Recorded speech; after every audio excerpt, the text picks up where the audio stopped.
The business itself has been based in Yeadon ever since its inception a number of years ago.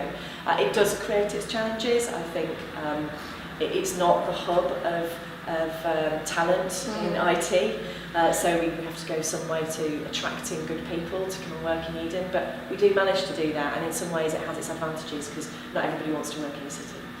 So let's talk about that. That's a really interesting point. How would you attract somebody to come work in Yeadon, would you say?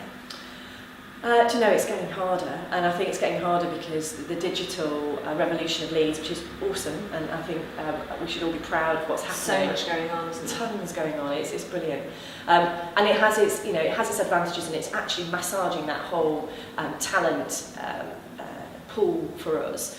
Which is great, because you're getting people going into the larger organisations like Sky, and and having a great induction into straight out of university into all sorts of aspects of technology, but not necessarily all people want to stay in large corporates. So we often benefit from the overspill of people out of large corporates into working for a smaller business where they can be a bigger fish in a smaller pond and involve themselves in that.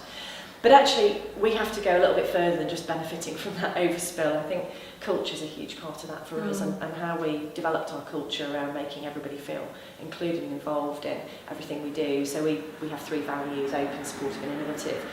We have daily stand-ups, weekly team meetings where everybody's involved in everything that's going on in the business, from financials right the way through to testing, development and support. Because of that, everyone feels that their voice is heard, and when people feel heard, they feel supported, that their ideas are going to be listened to. That drives innovation, because people are prepared to try out new things and fail fast because they're in that supportive and open environment. So a culture that people want to be part of, I think, is really important, not just being a small business. I think you've got to embrace people and ideas that they bring from wherever they come from.